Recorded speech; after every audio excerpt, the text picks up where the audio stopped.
Vaya conmigo, vamos a la palabra de Dios. Vamos a segunda de los Corintios, capítulo 1. Segunda de los Corintios, capítulo 1, verso 20. Me indica con un amén cuando lo tenga, por favor. Dice el verso 20 de segunda de los Corintios, capítulo 1, verso 20. Porque todas las promesas de Dios son en Él sí y en Él amén, por medio de nosotros, para la gloria de Dios. Léalo usted, por favor.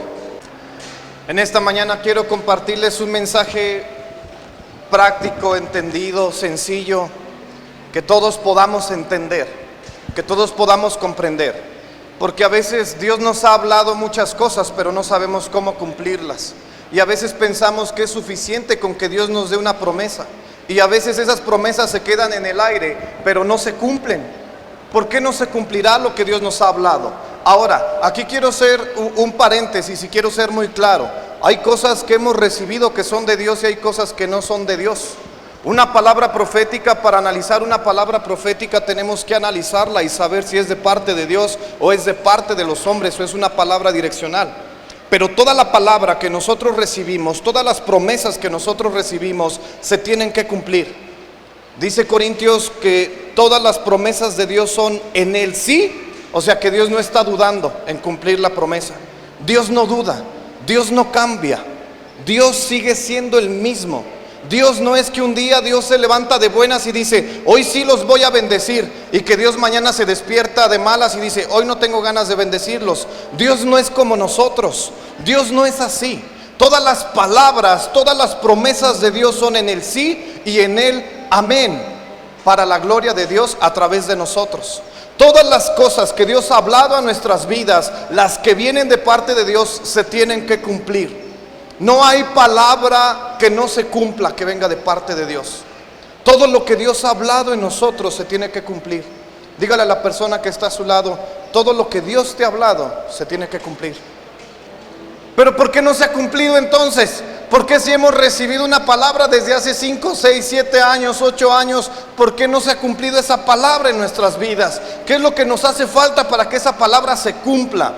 ¿Cómo podemos cumplir las promesas de Dios? Porque ya entendimos, quiero que usted entienda en esta mañana que la parte de Dios es sí, y no solamente sí, es en Él amén. ¿Qué es amén? ¿Qué significa la palabra amén? Así sea. O sea que no solamente sí, sino que Dios todavía dice así sea. Todas las promesas que yo te he dado son sí y así sea. O sea que Dios está reafirmando en este versículo que Él quiere cumplir las promesas que Él tiene para nosotros. Las promesas que Él ha hablado a nosotros se tienen que cumplir. Y no es por interés humano, sino porque Dios es así. Dios quiere bendecirnos. Dios quiere cumplir su palabra en nosotros. No es que usted haga un esfuerzo para cumplir las promesas de Dios. Es que Dios quiere que se cumplan. Y a veces malinterpretamos esto y pensamos que tenemos que castigarnos. Pensamos que tenemos que vivir como mártires aquí en la tierra para poder llegar y disfrutar en el cielo. A veces pensamos que entre más pobres somos, más espirituales. A veces pensamos que entre más nos castigamos y entre más nos cuesta buscar a Dios, somos más espirituales. Y no es así, no es así. Eso es un engaño del enemigo. Ese es un pensamiento religioso. Es que me cuesta mucho buscar a Dios, pero hago un esfuerzo. Ay, gloria a Dios, hermano, eres bien espiritual porque te está costando buscar a Dios. No, no es así. Es que yo vengo a las reuniones, vengo del trabajo y vengo bien cansado después de trabajar 12 horas, pero aquí estoy, pastor. Hice mi esfuerzo. Error, es un pensamiento religioso.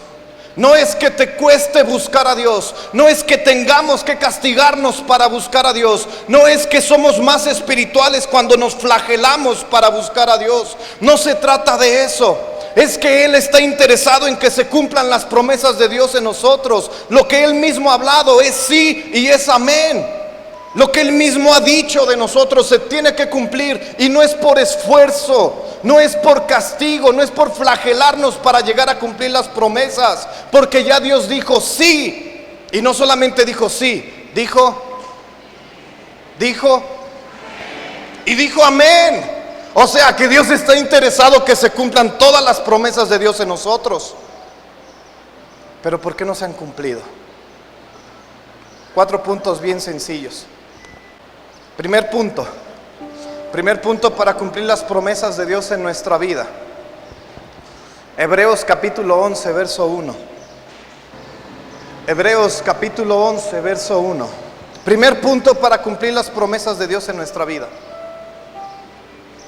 Para que se cumplan las promesas de Dios. Primer punto. Lo primero que necesitamos para que se cumplan las promesas de Dios en nuestras vidas es fe. Diga conmigo fe. Hay distintos niveles de fe. Hay distintas formas de utilizar la fe. Le pongo un ejemplo. ¿Es la misma fe para 1 peso que para 1000 pesos? ¿Necesitamos aplicar la misma fe para obtener 1 peso que para obtener 1000 pesos? ¿Qué piensan? ¿Es la misma fe? No, no es igual. No es lo mismo. Y cuando tenemos ese pensamiento, por eso no logramos las cosas. No es la misma, no es el mismo nivel de fe para obtener 1 peso que para tener 1000 pesos. Cuando usted tiene fe y obtiene 1 peso, su fe tiene que ir más allá. Su fe se tiene que desarrollar. A veces basamos nuestra fe y pensamos que creemos en Jesucristo porque le recibimos hace 5, 20, 30, 50 años atrás y pensamos que esa es nuestra fe. Y cuando te preguntan, ¿dónde tienes tu fe? ¿Dónde está puesta tu fe? Y tú dices, pues tengo mi fe puesta en Jesucristo, porque hice la oración de salvación hace 20 años. Y no es así. Usted se quedó en la fe de 1 peso. Necesitamos seguir avanzando. No es la misma fe para creer en Dios que para atreverse a orar por una sanidad, por un milagro. La fe tiene que ir avanzando. Hay distintos tipos de fe. ¿Quiere aprender más acerca de la fe? Véngase los miércoles. Se está dando el tema, ya lo dijo el pastor, se está hablando acerca de la fe, porque pensamos que la fe es decir, pues mi fe es que soy cristiano pentecostal y voy a fuente de bendición. Eso no es fe, eso no es fe. Estamos entendiendo la fe, y la fe que nos describe Hebreos capítulo 11 verso 1 es una fe hypostasis. La traducción del griego de la palabra fe en Hebreos capítulo 11 verso 1 es hypostasis. Diga conmigo hypostasis. Dígalo más fuerte. La palabra fe que se describe en Hebreos capítulo 11 verso 1 es una fe hypostasis. Hypostasis del griego se forma de 2 palabras. Les voy a dar la referencia del hebreo. La palabra hypostasis significa conocimiento claro y seguro que se tiene de algo, seguridad total que tenemos sobre algo. Hupo es estar bajo o estar apoyado. Eso significa hupo. Istemi, que se junta esta palabra griega para formar la palabra hypostasis, es estar de pie. Entonces, podemos entender que la palabra hypostasis que se narra aquí en Hebreos capítulo 11, verso 1, que el tipo de fe que usted y yo debemos de tener es una fe para estar sobre algo. Escúcheme bien, porque este es el mensaje que quiero dejarles en esta tarde. La palabra hypostasis significa estar parado sobre algo. ¿Qué es lo que nosotros tenemos que hacer cuando Dios nos ha hablado? Simplemente es ponernos de pie sobre esa palabra que Dios ha dicho. La palabra fe en Hebreos 11:1 dice, ¿qué es la fe? La fe es como estar parado sobre algo. La certeza de lo que se espera, la convicción de lo que no se ve. Hebreos capítulo 11 nos dice que la fe que tú y yo tenemos que poner para que la palabra de Dios se cumpla en nuestras vidas es tan fácil, pero a la vez tan delicado y tan imposible como pararte sobre la palabra que Dios te ha dado. Es necesario que muchas de las veces cuando tú estás desanimado, recuerdes lo que Dios te ha hablado y no te pares sobre la inseguridad. A veces estamos afirmados sobre la falta de dinero, a veces estamos afirmados sobre nuestra escasez, a veces nuestros pies están pisando sobre nuestra incredulidad, sobre nuestra mediocridad. Pero Hebreos 11 nos dice que nuestra fe tiene que ser como un hypostasis, que nuestra fe tiene que estar tiene que ser de la forma en la que estamos parados sobre la promesa. Otra palabra que describe la fe significa avanzar. Hay cosas que vamos a tener que hacer en la fe que nos van a llevar a movernos, que significa movimiento. La fe significa movimiento. La fe también significa espera. La fe también significa hacer cosas sin ver nada. Pero lo que Hebreos 11 nos dice es que tú y yo tenemos que estar parados sobre la promesa de Dios, sobre lo que Dios ha hablado a tu vida. Párate en eso, no te muevas. Que cuando venga la lucha, que cuando venga la tentación, que cuando venga el dolor, cuando venga la prueba, tú no te puedas mover. La palabra hipóstasis lo podemos hacer gráfico. ¿Dónde está el Giovanni? Ven, Giovanni. Ayúdame, Gio. Ya se volvió el Gio Michalán. Ayer también lo pasé. Vamos a representar gráficamente lo que es hipóstasis. Hipóstasis, así. La palabra hipóstasis es estar puesto de pie sobre algo, apoyado en algo. Cuando tú te apoyas en la palabra de Dios, supongamos que Dios le ha dicho a Giovanni que Dios lo va a bendecir. ¿Está bien? Vamos a suponerlo. Yo soy la dificultad, yo soy la adversidad. Cuando Giovanni no está bien parado sobre lo que Dios ha hablado, va a venir la prueba y lo va a mover. Eso es hipóstasis. Cuando tú no estás bien parado sobre lo que Dios te ha hablado, viene la tentación, viene la lucha, viene el desánimo y fácil te mueve muy fácil. Hipóstasis es esto, ponte duro. No quiero que te muevas, no te quiero mover tan fácil, las temas para acá. Hipóstasis es esto, cuando estás bien parado sobre lo que Dios ha hablado en tu vida, cuando viene el problema, cuando viene la lucha, cuando viene la dificultad, tú tienes que estar parado. La fe de Hebreos 1 no es creer lo que no ves, es estar parado sobre lo que no ves, sobre lo que no está hecho. Eso es hipóstasis. No es verlo, no es creer lo que no vemos, es estar parado sobre lo que no vemos. Eso es hipóstasis. Cuando tú estás viviendo con una fe hipóstasis, tú estás bien parado y estás bien cimentado, viene el problema y no te mueve.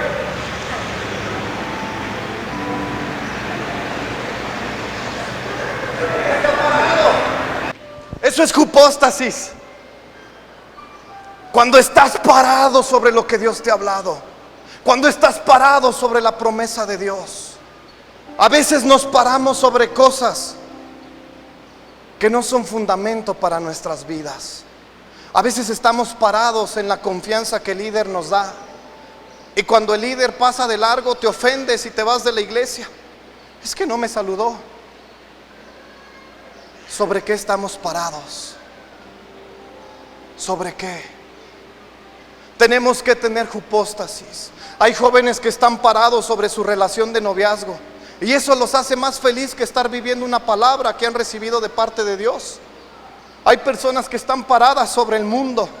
Y lo peor de todo, hay gente que está parada con un pie en la iglesia y otro pie en el mundo. Te digo algo, va a venir la prueba, va a venir la dificultad, va a venir el león, va a venir aquel que quiere devorarte. ¿Y sabes qué es lo que va a hacer? Te va a destrozar. Ese es su objetivo. Y le subimos el volumen. Él no duerme, él no descansa y él no se fatiga. Él tiene un solo objetivo: destruirte. Y él tiene todo el tiempo del mundo para destruirte. Ay, no, Dios conmigo está. No, yo por eso todas las mañanas oro. Ajá, ¿sobre qué estás parado? ¿Sobre qué estamos parados? ¿En qué estamos parados? Es tiempo de volver a las palabras y a las promesas que Dios te ha dado. Es tiempo de pararte firmemente. Que cuando veas que tu hijo llega borracho, que cuando veas que tu esposo llega borracho, que cuando veas que no hay solución en tu casa, tú te pares sobre lo que Dios te ha hablado. Y si Dios te ha dicho que tu familia va a ser salva, cada vez que tú veas que tus hijos vienen peor, que tu esposo está peor, tú te pares en esa palabra y tú digas: Señor, tú dijiste que ibas a traer salvación a mi casa, y me paro sobre esa promesa. Y yo creo esa palabra. Que cuando lleguen las cuentas que tienes que pagar, no te estoy hablando de una falsa prosperidad. Yo odio la prosperidad. Ay, hermano, eso es antibíblico. Sí, yo odio la prosperidad como el mundo la da. Yo creo en la prosperidad que Dios tiene para mi vida, y seremos prosperados conforme prospera nuestra alma. Yo sé que soy bendecido. Si avanzo en mi alma, Dios me va a dar más. Esa es la prosperidad que Dios tiene para nosotros. Que cuando lleguen las cuentas y no tengas dinero, tú te pares sobre lo que Dios te ha hablado. Que tú te pares sobre esa promesa y que tú digas: Señor, tú dijiste que yo soy bendecido. Y te pares ahí y no te muevas, porque si te mueves vas a ser llevado al desánimo. Por eso no se cumplen las promesas de Dios en nuestra vida, porque nos hemos movido de lo que Dios nos ha hablado. Porque se nos ha hecho fácil decir: es que yo creo que Dios se equivocó. Es que yo creo que lo que Dios me habló no es verdad. Mejor me voy al mundo. Es que yo creo que no es verdad. Dios se equivocó. Mejor dejo de ir a la iglesia. Me estaba yendo mejor en el mundo que cuando estaba buscando de Dios. ¿A cuánto les ha pasado eso? A mí me ha pasado. Y cada vez que me pasa, ¿sabes qué hago? Regreso y me pongo de pie sobre lo que Dios ha hablado. Y digo: no, Señor, tú has dicho, y tú dijiste, y tú me dijiste, y tú tienes que cumplir tu palabra. No exigiéndole a Dios, no exigiéndole a Dios, diciéndole: Señor, tu palabra, tú me has dado palabra, tengo un llamado, tengo un destino profético que tengo que cumplir. Tú has dicho, tú lo has prometido, y me paro sobre esa palabra. Fe, hipóstasis, es pues la fe, la certeza de lo que se espera, la convicción de lo que no se ve. Tenemos que pararnos sobre lo que Dios nos ha hablado. Segundo punto que necesitamos para que las promesas de Dios se cumplan en nuestra vida: paciencia. Diga conmigo: paciencia. Vamos a Hebreos capítulo 6.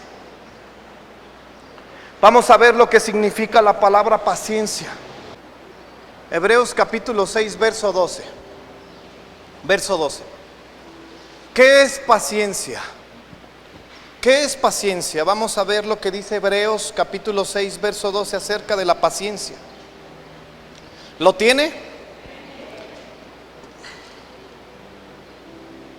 A fin de que no os hagáis, ¿qué? Sino imitadores de aquellos que por la ¿qué? Que por la fe y la ¿qué? ¿Qué sucede? Escuche bien lo que dice Hebreos. Dice: a fin de que no os hagáis perezosos, sino imitadores de aquellos que por la fe, que por el hipóstasis, que por el pararse en lo que Dios les había hablado, y la paciencia heredan las promesas. Una de las formas para heredar las promesas que Dios tiene para nosotros es la paciencia. Y Hebreos nos dice, el autor de Hebreos, lo primero que aclara, primero te da un punto de aclaración y te dice: la paciencia no es lo mismo que pereza. Y eso lo hemos confundido en la iglesia. A veces nos volvemos perezosos y decimos que somos pacientes. Oiga, hermano, ¿por qué no ha salido a buscar trabajo? Ay, no, hermano, estoy siendo paciente. No, usted no está siendo paciente, usted está siendo perezoso. A veces la paciencia no tiene nada que ver con la pereza, y hemos confundido el término paciencia en la iglesia. La paciencia no es lo mismo que la pereza. A fin de que no os hagáis perezosos, sino que por la fe y la paciencia sean imitadores de aquellos que heredaron las promesas. A veces la paciencia, cuando Dios dice: hermano, usted tiene un llamado, es tiempo de salir a predicar. No, hermano, yo estoy siendo paciente cuando Dios me indique. No, es que no es cuando Dios te indique. Es que no puedes disfrazar tu pereza diciendo que eres paciente. Y en eso nos hemos equivocado, hermanos. Y les estoy hablando acerca de fundamentos de la fe. Esto es fe. La fe tiene que ver con la paciencia, pero no con la pereza. La fe no va de la mano con la pereza. Y confundimos en la iglesia. Estamos confundidos y decimos, es que estoy siendo paciente, que se cumpla en el tiempo de Dios. Dios tiene el tiempo para todo, hay un tiempo para todo. Y luego con esas imágenes de Facebook que se mandan por cadenita, sé paciente, Dios tiene el tiempo. Y tú en Facebook, perezoso, salte a predicar. Salte a cumplir el propósito de Dios en tu vida. No confundas la paciencia con la pereza. No es lo mismo. Hebreos nos está haciendo una advertencia y nos está diciendo, a fin de que no os hagáis perezosos. A fin de que no confundas la paciencia con la pereza. Dios proveerá, amén, trabajando. Hay mucha gente, ay hermano, es que no me está yendo bien. Ay hermano, es que no he podido dar mis diezmos, es que no tengo trabajo, hermano. Hermano, ¿estás saliendo a trabajar? No hermano, es que quiero ganar los 250,000 pesos que me daban en la otra empresa. Es perezoso. A fin de que no os hagáis perezosos, sino que por la fe y la paciencia. A nuestra fe le tenemos que añadir paciencia. Al estar parado sobre la palabra que Dios te ha dado, tienes que agregarle paciencia. Y la paciencia se deriva de la palabra, ¿sabes qué? ¿De dónde crees que viene la palabra paciencia? Paz y conocimiento. Paz, ciencia, conocimiento. La palabra paciencia viene de estas dos cosas, de la palabra paz. ¿Y qué es paz? ¿Qué es la palabra paz? ¿Cuando todo está tranquilo? ¿Sí? No, estás equivocado. Paz no es cuando todo está tranquilo. Paz es cuando todas las cosas, aunque todas las cosas estén en tu contra, aunque te esté yendo mal, tú confías que es la voluntad de Dios. Eso es paz. Eso significa la palabra paz. A veces pensamos que paz es estar tranquilos. Ay, hoy sentí una paz bien padre. Hoy no le debo nada a nadie. Hoy tengo para irme a comprar unos pantalones. Hoy tengo para una carne asada en la casa. Hoy estoy bien. Hoy es domingo, me voy a ir a la plaza, voy a estar tranqui. Eso es paz. No, eso no es paz. Paz es cuando vienen tus enemigos. Paz es cuando vienen tus adversarios y te atacan. Es cuando vienen los problemas. Es cuando vienen las dificultades. Pero tú estás confiando en Dios. Eso es paz. Paz no es cuando todas las cosas te están yendo bien. Eso no es paz. Paz es cuando te está yendo mal. Tú estás confiando en Dios. Eso es paz. Es que no tengo paz, hermano. ¿Por qué, hermano? ¿Por qué no tienes paz? ¿Qué te pasa? No, traigo un resto de problemas en mi trabajo y no sé qué, muchas cargas, el estrés, hermano. Casi siento que me da un paro cardíaco. Eso no es paz. Paz es que en medio de todo el ambiente hostil de tu trabajo, es que cuando en medio de todo el estrés de tu trabajo, tú estás confiando en Dios. Eso es paz. Ciencia es el conocimiento de lo que va a suceder. Paz, ciencia. Así es que por la fe y la paciencia. ¿Y cómo se obtiene la paciencia? ¿Hay alguien aquí que ha dicho quiero ser paciente? Dame paciencia, Señor, o lo mato. ¿Alguien ha dicho? Vamos a entender lo que es paciencia. Vamos a ver Santiago. ¿Quién me ayuda a buscar, por favor, Santiago capítulo 1, verso 2 al 4? Alguien que levante su mano, por favor. Cristina, Santiago capítulo 1, verso 2 y 4. Alguien que me ayude a buscar Primera de Pedro capítulo 1, verso 6. Por favor, Aurelio, gracias. Alguien que me ayude con Job capítulo 23, verso 10. Por favor, Víctor. Ok, vamos a entender lo que es paciencia, porque no es lo mismo paciencia que pereza. No es igual, y ahorita lo vamos a entender. Si usted le ha dicho a Dios, quiero ser paciente, yo creo que después de leer estos 3 versos, va a decir, perdóname Señor, era broma. Vamos a ver lo que es paciencia. Santiago capítulo 1, verso 2 y 4. Hermanos míos, tened por sumo gozo cuando halléis en diversas pruebas, sabiendo que la prueba de vuestra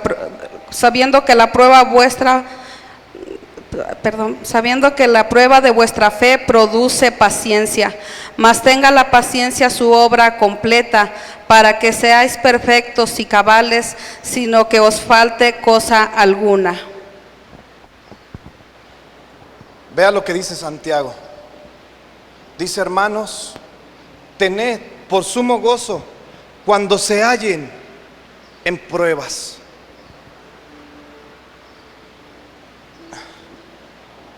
Hermanos míos, tener por sumo gozo cuando os halléis en diversas pruebas. Verso 3, por favor. Sabiendo que la prueba de vuestra fe, ¿qué? Produce paciencia. La paciencia, hermanos, es cuando usted está en medio de adversidad. Ahí es cuando usted va a ser paciente. La palabra paciencia no tiene que ver con tolerarnos. Eso no es paciencia. Es que estoy siendo paciente. Si no fuera paciente ya le hubiera dicho sus cosas. No, eso no es paciencia. Paciencia es cuando te estás gozando en medio de la tribulación, en medio de la prueba. Eso es paciencia. Cuando tu gozo no cambia. Y a veces los cristianos cambiamos muy rápido. A veces cuando nos va bien, estamos bien contentos, bien gozosos. Y cuando nos va mal, nos estamos cortando las venas con galletas de animalitos. Ay, pastor, llorando. Nuestro gozo no cambia. La paciencia trae por consecuencia la prueba. Si tú quieres ser paciente, tienes que estar dispuesto a vivir una vida llena de pruebas, a vivir una vida llena de obstáculos. Quieres ser paciente, pero no quieres los obstáculos. Ay, es que yo sí quiero ser paciente, pero sin que haya problemas. Que todo sea buena onda, que todo me vaya bien. No, hermanos, no se puede. No se puede. Nuestra paciencia tiene que ser medida en la prueba. Una de las herramientas que Dios utiliza es la prueba para sacar lo que hay en nuestro corazón. Escúchame bien. Dios te prueba para aprobarte. El diablo te tienta para destruirte. No es lo mismo la tentación. Yo he escuchado hermanos que dicen, ay, es que Dios me mandó una tentación bien grande. No, Dios no manda tentaciones. ¿Sabes qué es lo que Dios manda? Pruebas. Génesis habla y dice varias veces, y Dios probó a Abraham, y Dios probó a Abraham, y Dios probó a Abraham y le dijo, entrégame a tu único hijo, aquel que tanto amas, y entrégalo. Y Dios probó. Mateo capítulo 4 habla acerca de la tentación de Jesús. ¿Y quién estaba tentando? Satanás. Así es que no te confundas. Dios no te manda las tentaciones. Dios te manda la prueba para que seas aprobado. La tentación viene de Satanás. Queremos ser pacientes. Queremos ser pacientes. ¿Cuántos quieren ser pacientes? Levante su mano. Enfrente los problemas, enfrente las situaciones, y que su gozo no cambie. Hermanos, tener por sumo gozo cuando os halléis en diversas pruebas, sabiendo que la prueba de nuestra fe produce paciencia. ¿Cómo vamos a producir paciencia en nuestras vidas? A través de la prueba. ¿Siendo unos perezosos y quedándonos en casa? No. ¿Flagelándonos por nuestra situación? Tampoco. Ay, hermano, me está yendo mal. Ya quiero que pasen las 7 vacas flacas. Ya que se terminen, hermano. todos deprimidos, todos engañados, todos confusos. Gócese, gócese. El gozo del Señor es nuestra. El gozo del Señor es nuestra. Despierte. El gozo del Señor es nuestra. ¿Nuestra qué? El gozo del Señor es nuestra qué. Dígalo más fuerte. El gozo del Señor es nuestra. El gozo del Señor es nuestra fortaleza para enfrentar la prueba, para enfrentar la adversidad, para que la prueba de vuestra fe produzca paciencia. A la fe le tienes que sumar paciencia, si no, no va a funcionar. Aunque tú estés bien parado sobre lo que Dios te ha hablado, si no eres paciente, no va a funcionar. Aunque no estés dispuesto a vencer la adversidad, no va a funcionar. Vamos a seguir. Primera de Pedro, capítulo 1, verso 6.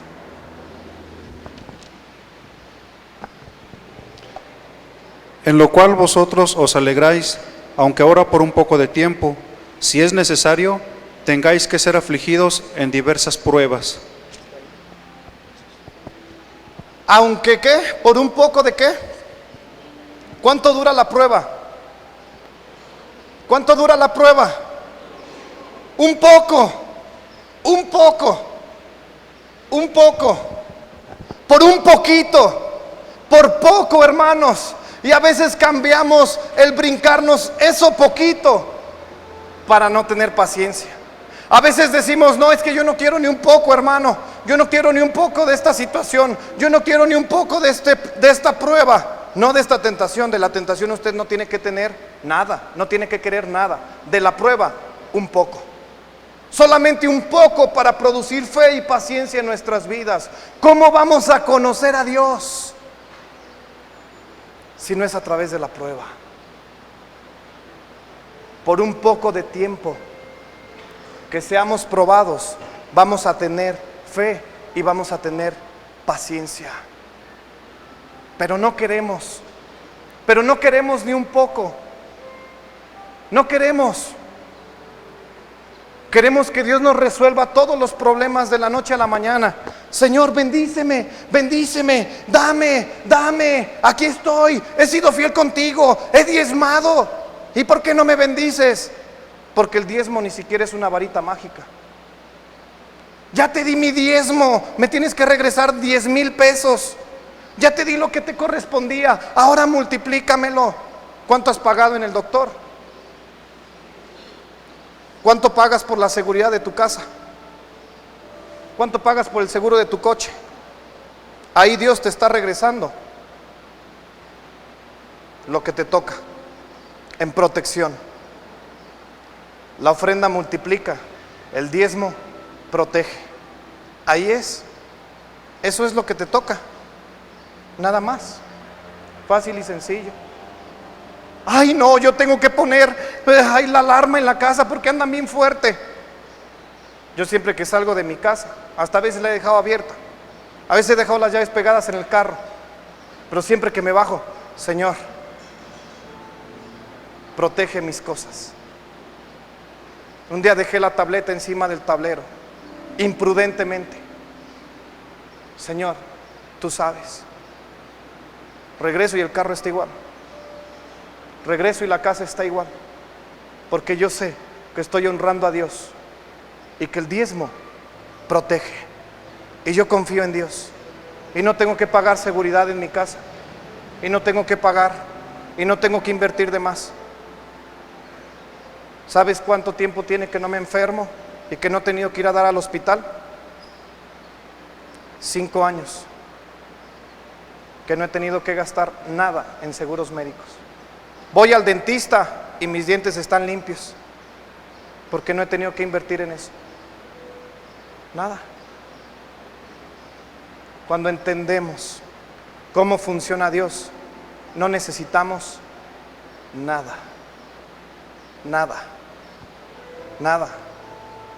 Y a veces le pedimos a Dios sin pasar ese poco de prueba.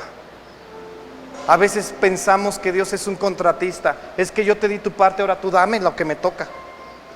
La parte que Dios te va a dar se llama prueba. Gracias, hermano. Job capítulo 23, verso 10. Pero Él sabe la clase de hombre que soy yo. Me ha puesto a prueba y saldré tan puro como el oro.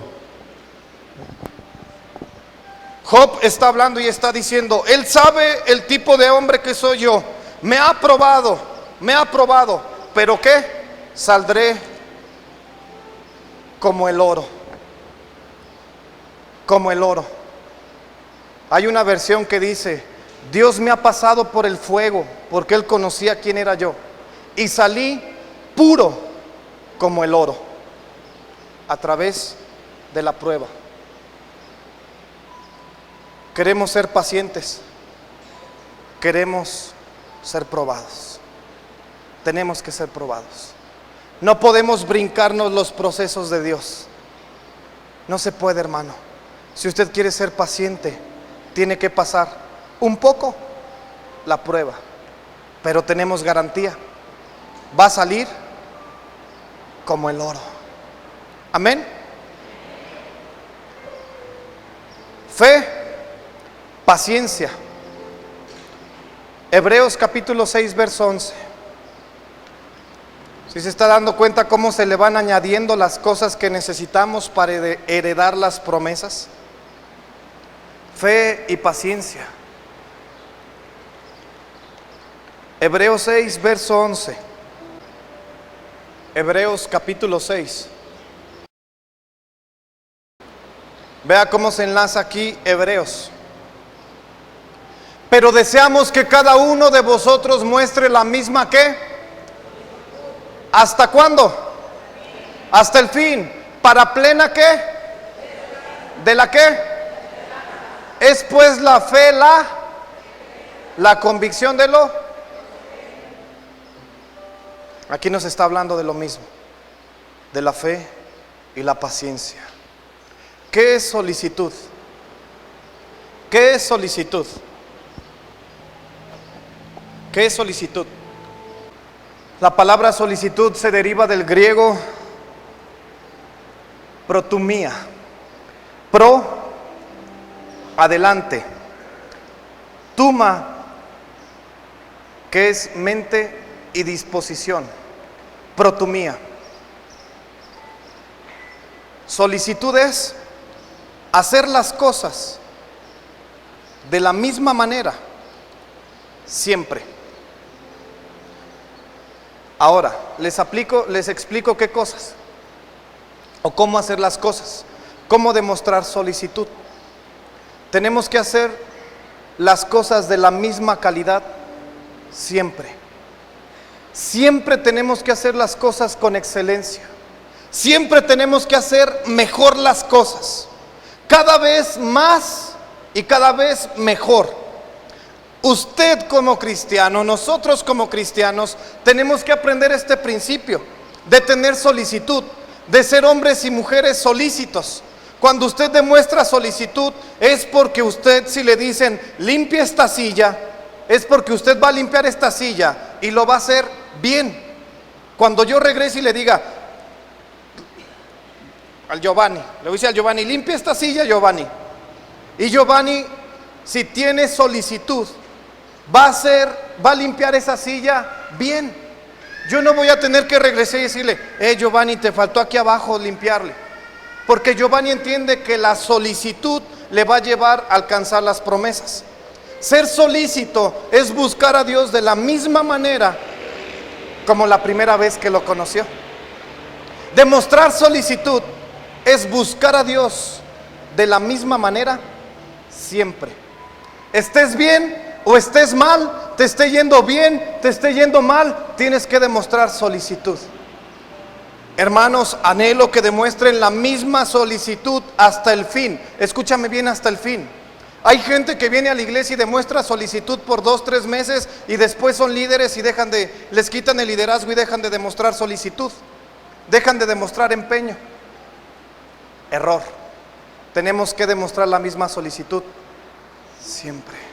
Seas líder o no seas líder, Estés en un cargo o no estés en ningún cargo. Tienes que demostrar la misma solicitud al inicio, dice Hebreos. Al inicio, hermanos, anhelo que demuestren la solicitud al inicio. ¿Dice eso Hebreos? Lo acabamos de leer. ¿Qué dice? Siempre hasta el fin.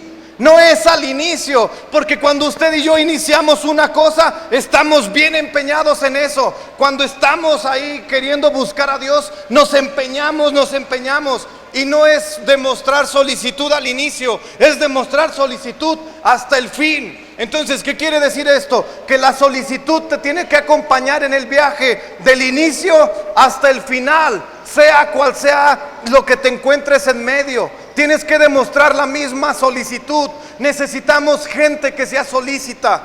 En la iglesia, para cumplir las promesas de Dios, se necesita gente que demuestre la misma solicitud.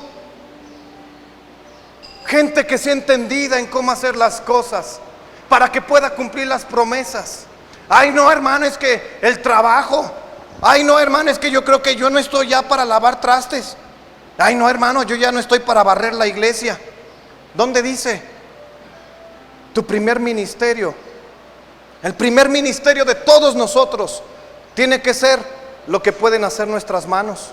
Si usted puede barrer, tiene que barrer. ¿Por qué no? Ay, es que yo soy el líder ya. Ay, no, es que yo ya soy el tapete del pastor. Ah, pues por eso, más solicitud tienes que demostrar. Más trabajo, mejor calidad tenemos que demostrar. ¿A poco no les late que las banderas estén bien limpias? ¿A poco no les gusta que las lámparas se vean brillosas? ¿A poco no les gusta que ya no se vea el polvo en la cadena verde de allá arriba? Sí se ve padre, ¿no? Tenemos que demostrar solicitud.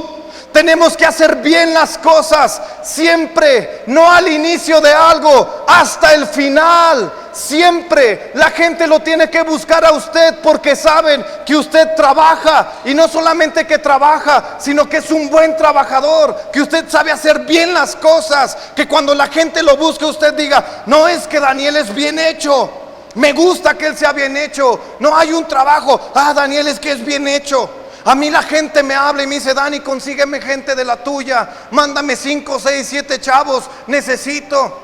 Hace como 20 días me pidieron 500 vacantes para trabajar en el Seguro Social. Y dijeron, queremos que todos sean de tu iglesia. Si conoces gente que sea de la iglesia, o cristianos de otras iglesias, pero que estén como tú, mándalos, necesitamos 500 trabajadores. Yo les dije, bueno, espérate, ya soy recursos humanos, ¿cuánto me va a tocar a mí? No, les ando haciendo la chamba a los de recursos humanos. Me dijeron, no, Dani, échanoslos, queremos gente como tú. Oye, Dani, échame jóvenes de los tuyos, por favor. ¿Sabes por qué? Porque si les dices barre, no es barrer, es barrer bien. Y qué triste. Ayer estaban allí unos muchachos y les dije, pónganse a lavar los comales. Con su carota. Les tuve que gritar, y hey, muévanse ya, pónganse a hacer las cosas. Ay, no, es que lo mío es las luces, el audio. No me interesa, tenemos que demostrar solicitud. Si yo dijera lo mío es predicar, no haría nada. Pero yo sé que lo mío no es predicar, lo mío es barrer. Eso es lo mío. Tenemos que demostrar solicitud. Necesitamos gente solícita, que haga las cosas bien y a la primera. No cuando quiere algo, sino hasta el final. No cuando quiere ser líder. No es cuando quieres ser líder que pones todo el empeño. Es cuando eres líder y cuando dejas de ser líder. Pones todo el empeño. Te desgarras por hacer las cosas de la misma manera. Porque Dios quiere gente que demuestre solicitud. ¿En lo que te gusta? No es en lo que te gusta.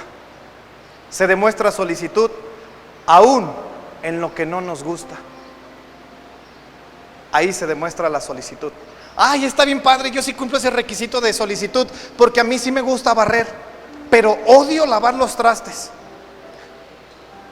Ahí no se demuestra la solicitud. La solicitud se demuestra en las cosas que no te gustan, pero las haces y las haces bien. Tengo chicas en el grupo de jóvenes que me dicen, no, yo barro, pero baños yo no lavo. Y adivina qué les toca: lavar baños. Ay, no, yo barro y lavo baños, pero no me pongas a lavar los trastes. Yo ni en mi casa los lavo. Váyase a lavar los trastes. Necesitamos gente con solicitud, gente que trabaje y que haga bien las cosas, no solamente al inicio. Ay, es que el pastor me está diciendo que esto. Hasta el final, hasta el final. Vea lo que dice Hebreos 6:11. Pero deseamos que cada uno de vosotros muestre la misma solicitud hasta el fin, para plena certeza de la esperanza, para que tengas fe trabajando. Dios, ¿de dónde llamó a David? ¿De dónde lo llamó? Trabajando, demostrando solicitud, cuidando las ovejas de su padre. De ahí lo llamó. Y David, 1 Samuel describe más de 3 veces que David cantaba a las ovejas. Y cantaba a las ovejas. Te habla de que David hacía lo mismo siempre. Demostraba la misma solicitud. No les empezó a cantar a las ovejas de su padre cuando Dios lo llamó. No se hizo ahí el cantorcito, no se hizo el salmista. Sabes, David ya era salmista antes de que Dios lo llamara. Él ya le cantaba a Dios. Él ya, cuando estaba en el campo cuidando las ovejas de su padre, él ya apacentaba las ovejas, ya tocaba el arpa, ya estaba cantando. Cuando Dios lo llama, empieza también con el arpa. Demostraba solicitud. Solicitud. ¿Cuántos quieren ser solícitos? Los esperamos el miércoles a las 10 de la mañana para que se vengan a barrer. Ay, no, ya no. A las 10 no puedo. Vengo después de la comida y después de que termine mis actividades sociales. Eso no es solicitud. Solicitud es darle la prioridad a las cosas que tienen que ver con Dios. Amén. ¿Vamos bien? Ya voy a terminar, me falta uno, ya termino. Génesis capítulo 13. Génesis capítulo 13, verso 1. Aquí les quiero dar un principio. Génesis capítulo 13, verso 1. Subió pues Abraham de Egipto hacia el Negev, él y su mujer, con todo lo que tenía, y con él Lot. Diga conmigo, Lot. Y Abraham era, ¿qué? Riquísimo en ganado, en plata y en oro. Escúcheme bien, Génesis capítulo 13, verso 1. Nos habla acerca de 2 personajes, Abraham y Lot. Y dice que Abraham era riquísimo en muchas cosas, en ganado, en oro y en plata. O sea, tenía lana a morir. Tenía muchísimo dinero, era riquísimo, dice la Biblia. No era rico, era riquísimo. Tenía mucho. En oro, en plata y en ganado. Y con él iba Lot. Diga conmigo, Lot. Lot el significado de Lot es cosas ocultas. Eso es lo que significa Lot. Lot significa cosas ocultas. Ese es el nombre Lot, cosas ocultas. Entonces Abraham va subiendo de Egipto al Negev. Dios, que le había prometido a Abraham. ¿Cuál era la promesa de Dios para Abraham? ¿Mandé? La tierra que fluye leche y miel, más o menos. ¿Qué le había prometido Dios a Abraham? ¿Una qué? Una descendencia. Dios le había prometido un hijo. ¿Sí? ¿Estamos de acuerdo? Eso era lo que Dios le había prometido. Un hijo. Dios le había prometido a Abraham un hijo. Y a través de ese hijo iba a heredar la tierra. Y su descendencia iba a ser incontable como las estrellas del cielo, como en la arena del mar. Y en él todas las naciones de la tierra iban a ser bendecidas. Esa era la promesa de Dios para Abraham. Abraham va para cumplir esta promesa. Quiero darte un principio, hermano. Dice que Abraham era riquísimo, pero no vivía en la promesa. Abraham era riquísimo, ¿estaba viviendo lo que Dios le había prometido? No, no lo estaba viviendo. Lo que Dios le había prometido era un hijo. Eso era la promesa de Dios.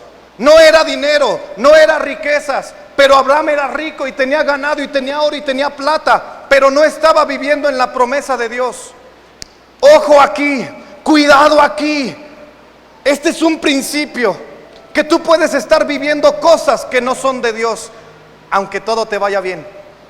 Puede ser que tú tengas dinero, que seas riquísimo, que tengas negocios, que tengas mucho dinero, que ahorita tengas una estabilidad económica fuerte, que tengas una solvencia económica fuerte, que te esté yendo bien. Pero con que te esté yendo bien no quiere decir que estás viviendo en la promesa de Dios. No con que te esté yendo bien quiere decir que estás cumpliendo la promesa de Dios. No porque te esté yendo bien, no porque tengas, quiere decir que estás cumpliendo lo que Dios quiere. Abraham era riquísimo en ganado, oro y plata, pero no estaba viviendo en la promesa. Hermanos, cuidado. No solamente es el dinero.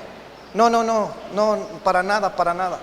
Y no estoy ofendiendo a la gente que tiene riquezas y recursos. Quiero que entiendas esto que te estoy diciendo. Puede ser que estés viviendo cosas que no tengan nada que ver con la promesa de Dios. Puede ser que te sientas seguro, que digas, estoy bien con Dios, me está yendo bien, me estoy adaptando, estoy creciendo, estoy madurando, estoy avanzando en el conocimiento, voy bien, me siento feliz, me siento pleno, voy mejor. Pero eso no significa que estés viviendo en la promesa de Dios. Eso no significa que estés viviendo en el cumplimiento de promesas. No porque te vaya bien quiere decir que se está cumpliendo la palabra de Dios en tu vida.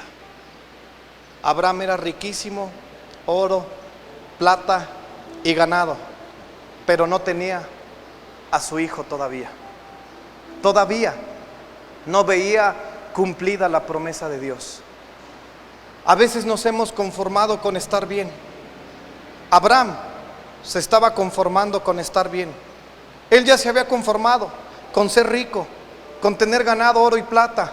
Él ya se había conformado con eso. Dios le recuerda, tienes una promesa, tienes una promesa, tienes una promesa, tienes algo que cumplir.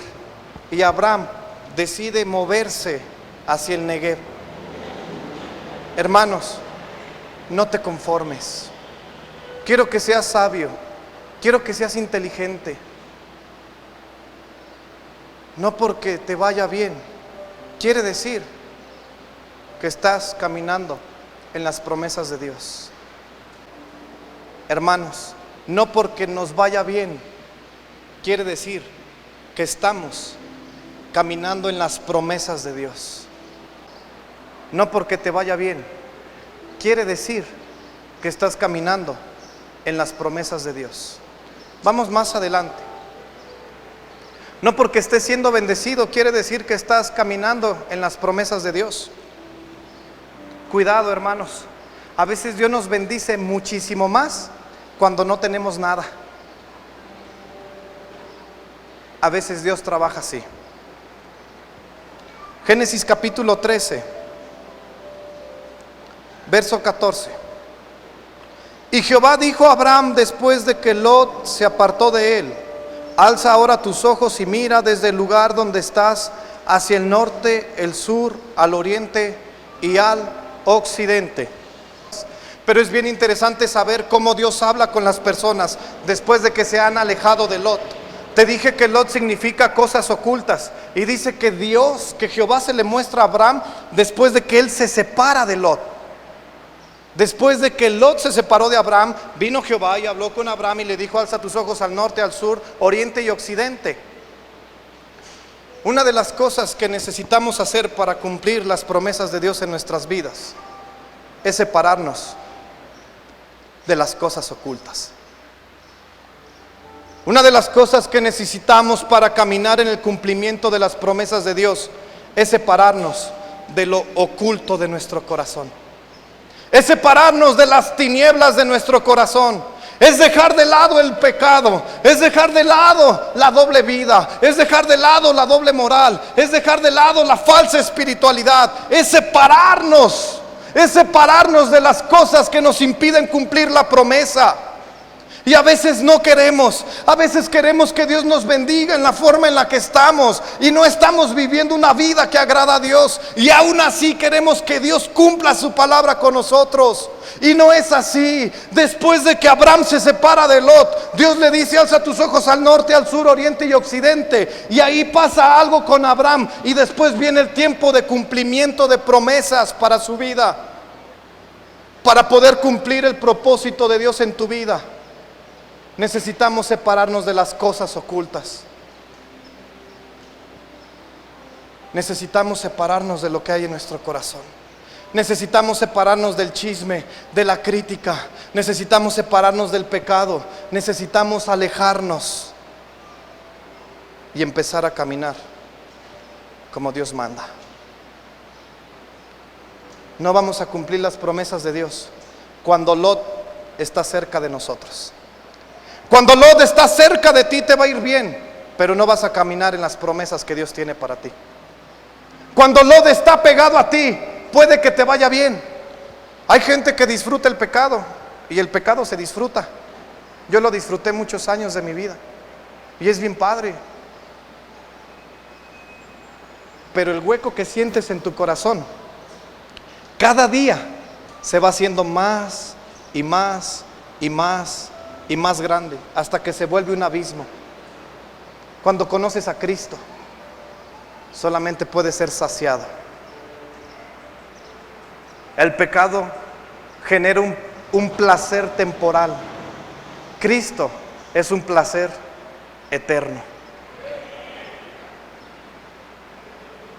Cuando estás disfrutando del placer del pecado temporal,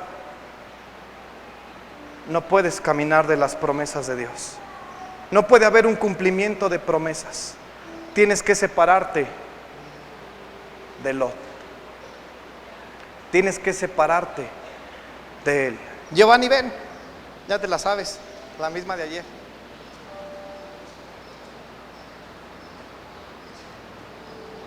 Dios le había prometido a Abraham también una tierra, pero en estos versos no nos habla acerca de un punto geográfico.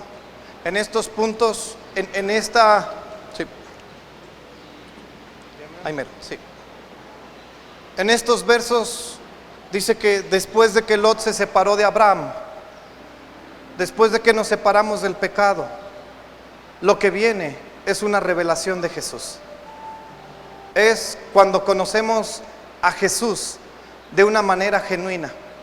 Porque a veces tú te puedes preguntar: ah, mira, él era líder de jóvenes y mira ahora cómo anda. Ah, mira, él era líder de no sé qué y míralo ahora cómo anda. Te puedes preguntar: es que él estaba bien metido en la iglesia y míralo cómo está ahorita. ¿Sabes por qué?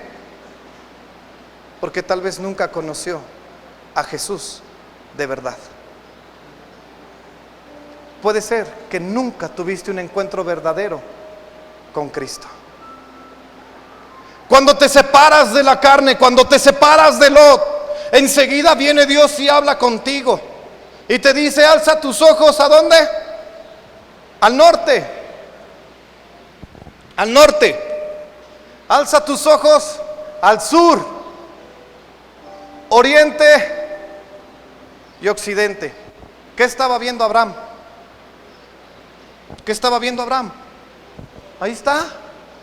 ¿Qué estaba viendo? A Cristo. No estaba viendo un pedazo de tierra, no estaba viendo una posición geográfica. Cuando Dios viene y habla con Abraham y le dice: alza tus ojos, le está dando una revelación de Jesús, le está mostrando el sacrificio de Jesús, le está diciendo: para que las promesas se cumplan en tu vida, tienes que conocerme. Le está diciendo: Abraham, claro que quiero que seas bendecido. Ya has caminado de Egipto al Negev, ya has estado errante, caminando, dando vueltas. Claro que quiero que seas bendecido, pero tienes que conocerme. Pero tienes que saber quién soy yo. Pero tienes que tener una revelación de Jesús.